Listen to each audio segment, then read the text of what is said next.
ভূত আছে কি নেই সেসব তর্ক ভূতের গল্প যারা শুনতে ভালোবাসে তারা কিন্তু শুনতে চায় না।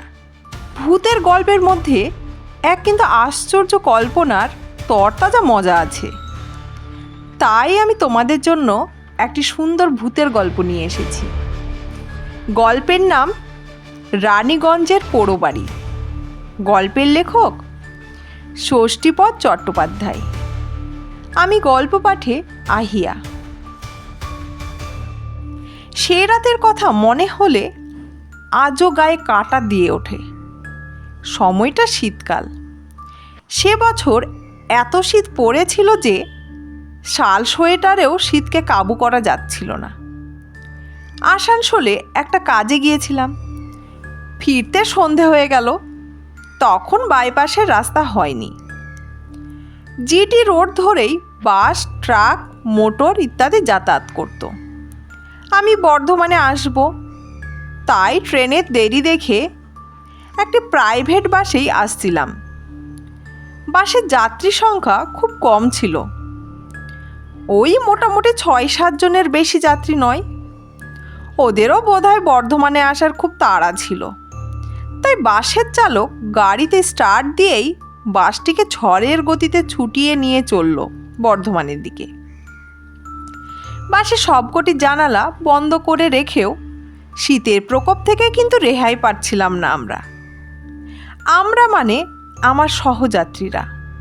আমি মাংকি ক্যাপে কান মাথা ঢেকে শাল মুড়ি দিয়ে চুপচাপ বসে বসে কাঁপতে লাগলাম। হঠাৎই ঘটে গেল এক বিপর্যয়।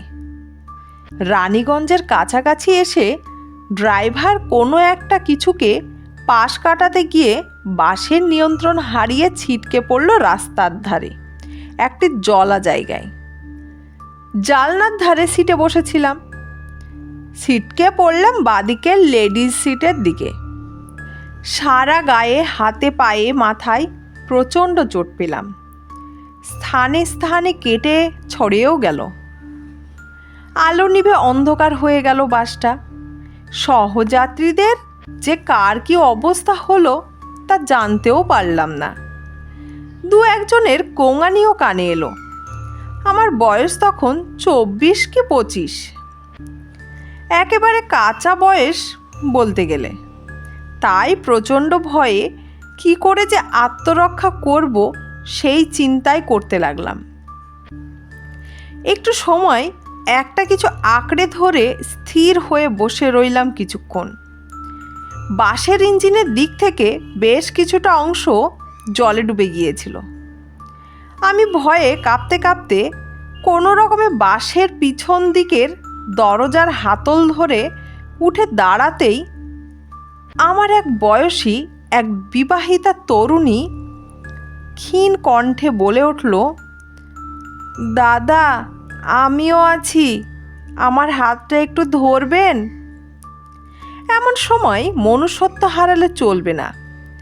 আমি বহু কষ্টে হাতল ধরে ওপরে উঠে তরুণীর হাত ধরলাম। আমার বিপরীত দিকের লেডিস সিটেই বসেছিল সে। বয়স আমার মতো অথবা 2-1 বছরের কম। ভারী মিষ্টি মুখখানি, পাতলা ছিপছিপে চেহারা, পানাগড় না কোথাকার যেন টিকিটও কেটেছিল। আমরা বাস থেকে বেরিয়ে অন্ধকারে মাটিতে পা রাখলাম। তারপর ধীরে ধীরে উঠে এলাম বড় রাস্তায়। চারিদিকে তখন ঘুটঘুট করছে অন্ধকার। দুপাশে পানা, ডোবা, ধান ক্ষেত ইত্যাদি। আমরা সেইখানে দাঁড়িয়ে চেষ্টা করলাম কোনো বাস অথবা ট্রাক ম্যানেজ করতে পারি কিনা, কিন্তু না, বৃথা চেষ্টা। আমাদের চোখের সামনে দিয়ে 2-1টি যানবাহন দ্রুত চলে গেলেও কেউ ভ্রুক্ষেপও করল না আমাদের। আমরা যেমন ছিলাম তেমনই রইলাম। দুর্ভাগ্য, এই যে দুর্ঘটনাগ্রস্ত বাসটি রাস্তা থেকে বেশ কিছুটা নিচুতে এমনই জায়গায় পড়েছিল যে ওই দৃশ্য কারোর চোখে পড়ল না। ড্রাইভার এবং কন্ডাক্টর সহ বাসের বাকি 4-5 জন যাত্রী যে বেঁচে নেই তা আমরা বেশ বুঝতে পারলাম। এই অবস্থায় এখানে আমাদের করণীয় কিছু নেই। তরুণী বলল, এইভাবে এখানে দাঁড়িয়ে থেকে লাভ কি? চলুন এগোনো যাক। রানীগঞ্জ খুব একটা দূরে নয়, 2-3 কিলোমিটার হাঁটলেই পৌঁছে যাব। তা তো যাব, তবে আজ বাড়ি ফেরার দফা হয়ে গেল। বাড়ি ফেরা? প্রাণটাকে ফিরে পেয়েছেন, এই তো ঢের। তবে রানীগঞ্জে গেলে ট্রেন বাস যা হোক কিছু পাওয়া যাবেই। আমি বললাম, তা আপনি তো পানাগড়ে যাবেন। আপনি কি করে জানলেন? তখন কন্ট্রাক্টরকে ভাড়া দেবার সময় বললেন, তাই জানতে পারলাম। রানীগঞ্জে পৌঁছে আর হয়তো বাস পাবেন না, ট্রেনেই যেতে হবে আপনাকে, নয়তো সারা রাত পড়ে থাকতে হবে স্টেশনে। কিন্তু আমি যে কি করব তা ভেবে পাচ্ছি না। এই রাতে আর কি পানাগড়ের বাস পাবো? পানাগড়ে কি জন্য যাচ্ছিলেন আপনি? ঘরে আমার 2 বাচ্চা আছে যে, বাবার অসুখের খবর পেয়ে দেখতে এসেছিলাম। আমার শাশুড়ির কাছে বাচ্চা দুটোকে রেখে সকালে এসেছিলাম। আমরা দুজনে কথা বলতে বলতেই এগোতে লাগলাম।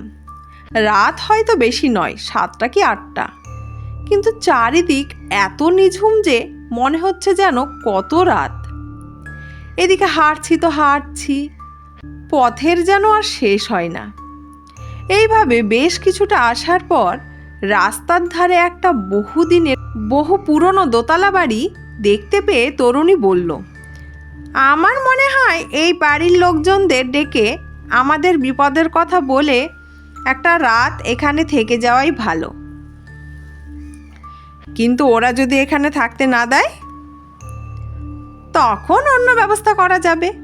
তাছাড়া আমার এখন বাড়ি যাওয়াও চলবে না, আবার ফিরে যেতে হবে ওই বাসের কাছে। আমার সুটকেসটা রয়ে গেছে বাসের ভেতর। আমিও চমকে উঠলাম, তাই তো, আমারও কাঁধের ঝোলাটা যে ওখানেই ছিটকে পড়েছে কোথাও। কিছু টাকা পয়সাও আছে তাতে, অবশ্য মানি ব্যাগটা হাতছাড়া হয়নি, সেটা পকেটেই আছে। তবুও তরুণী বলল, ওই একটু দূরে মনে হচ্ছে একটা চায়ের দোকান, যদি বা অন্য কিছু খান তো খেয়ে আসতে পারেন। আমি ততক্ষণে এদিকটা ম্যানেজ করছি। আমি একা কেন, চলুন দুজনেই যাই। আপনিও তো চা খাবেন। আমি চা খাই না। তাহলে আমিও চা খাবো না। এই অন্ধকারে আপনাকে একা রেখে আমি যাব না কোথাও। চলুন ওই বাড়িটাতেই একটা রাতের মতো একটু আশ্রয় নেওয়ার ব্যবস্থা করা যাক। আমরা দুজনে অন্ধকারে সেই বাড়ির সামনে এসে দাঁড়ালাম। বাড়ির দরজা জানালা সব বন্ধ, একেবারে পোড়ো বাড়ি, কেউ থাকে বলে তো মনে হয় না। তরুণী বলল, বাইরে যখন তালা দেওয়া নেই, ভেতরে তখন কেউ না কেউ আছে। 2-1 বার জোরে ধাক্কা দিয়ে দেখুন না।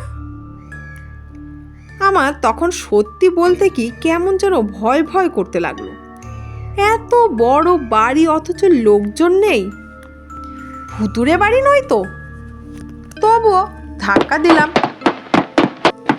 2-1 বার ধাক্কা দিতেই একটু আলোর রেখা দেখা দিল।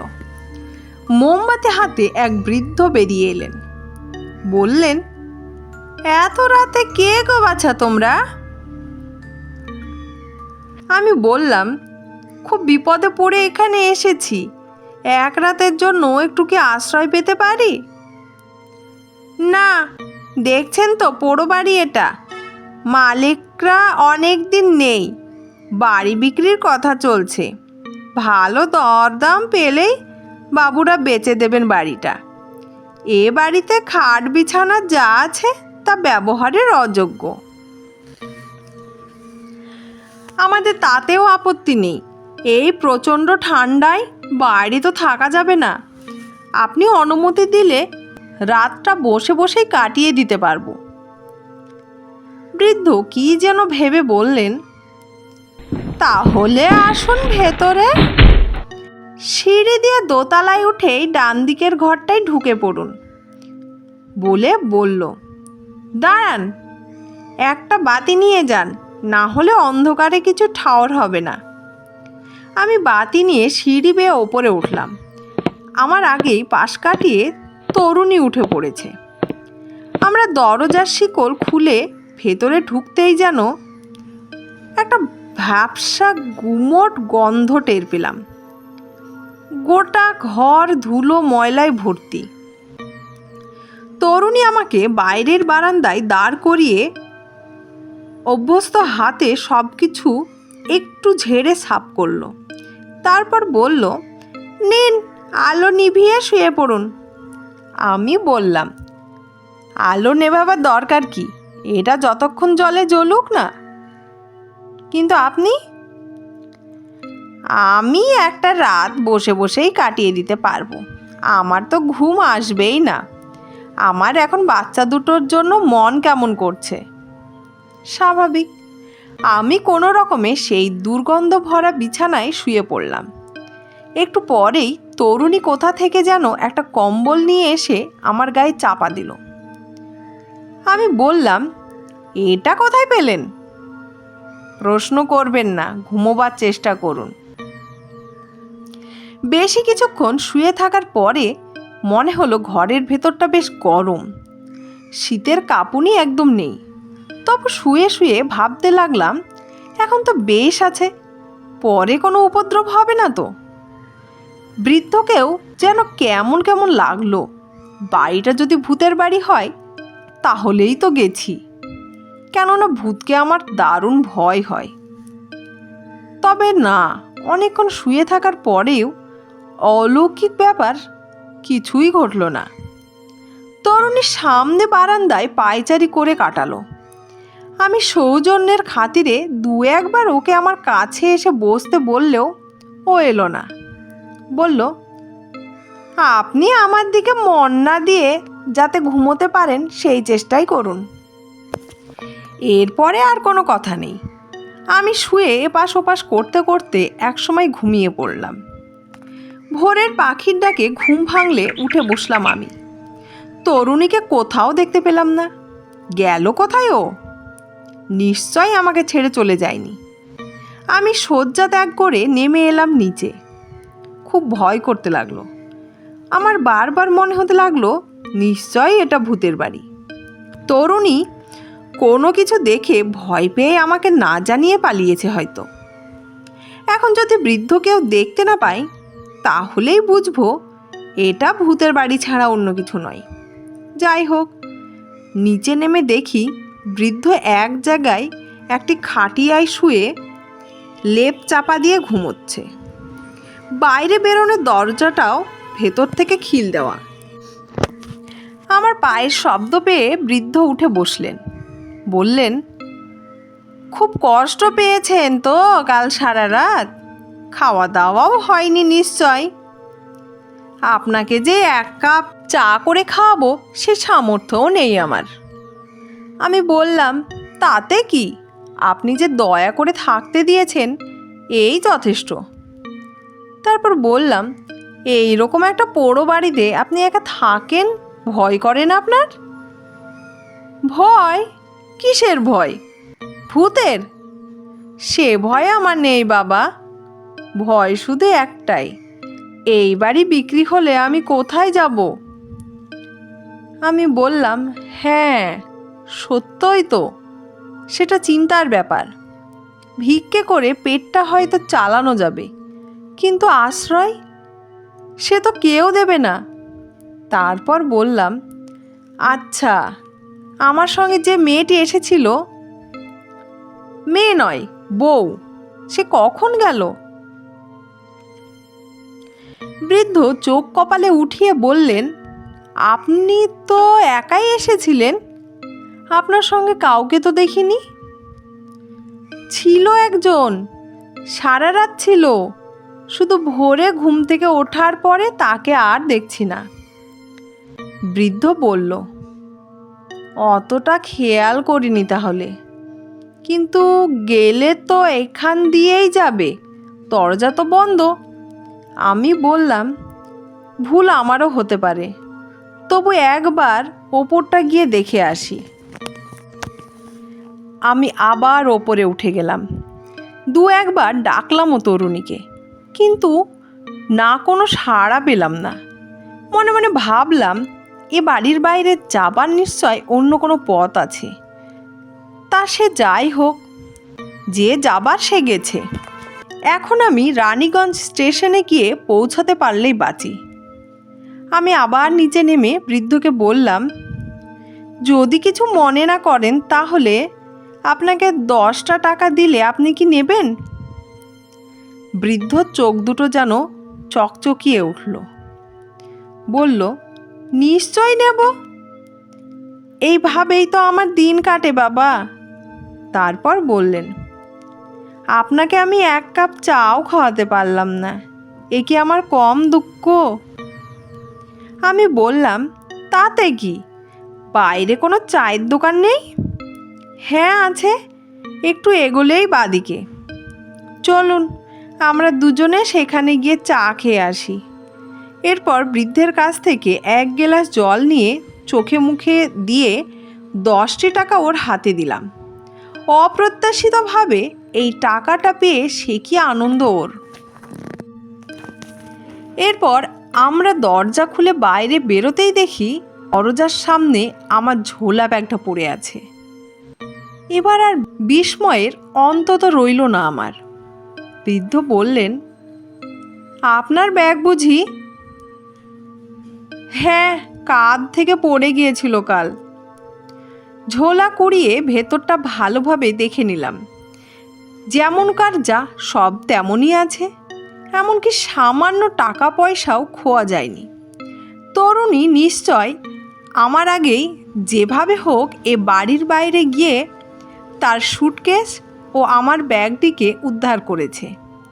তবে যাই করুক, একবার অন্তত দেখাটা দিয়ে যেতে পারত। আমি বৃদ্ধকে নিয়ে পাশেই একটি চায়ের দোকানে বসে চা খেলাম। একজনকে জিজ্ঞাসা করলাম, রানীগঞ্জ আর কত দূর? দোকানদার বলল, এটাই তো রানীগঞ্জ, আর একটু এগিয়ে গেলে স্টেশন। আমি তখন গত রাতে দুর্ঘটনার কথা বললাম। যারা ছিল তারা বলল, ভগবান রক্ষা করেছেন আপনাকে। যাই হোক, আমরা খবর পেয়ে গেছি, উদ্ধার কার্য চলছে ওদিকে। বাসে যাত্রী খুব কম ছিল মনে হয়, 5-6 জন মরেছে। জায়গাটা এখান থেকে কত দূরে হবে বলুন তো? কাল রাতে এসেছি তো কিছু মনে করতে পারছি না। তা 2 কিলোমিটার তো হবেই। আমি চায়ের দোকানের দাম মিটিয়ে সকলের কাছ থেকে বিদায় নিয়ে একটা সাইকেল রিকশায় চেপে আবার দুর্ঘটনাস্থানে এলাম। এসে যা দেখলাম তাতে আর নিজের চোখকেই বিশ্বাস করতে পারলাম না। পরপর সব কটি লাশ শোয়ানো আছে রাস্তার ধারে। বহু লোকের ভিড় সেখানে। বাসটিকেও ক্রেনে করে টেনে তোলানোর চেষ্টা হচ্ছে। সেই লাশগুলোর মধ্যে একটি হচ্ছে সেই তরুণীর, যাকে আমি হাত ধরে টেনে তুলেছিলাম এবং যে কাল সারাটা রাত আমার সঙ্গে ওই পোড়ো বাড়িতে কাটিয়েছে। ধন্যবাদ বন্ধুরা, গল্পটি এখানেই শেষ। ভালো লাগলে অবশ্যই লাইক এবং সাবস্ক্রাইব করে দেবেন এবং আমাদের পাশে থাকবেন।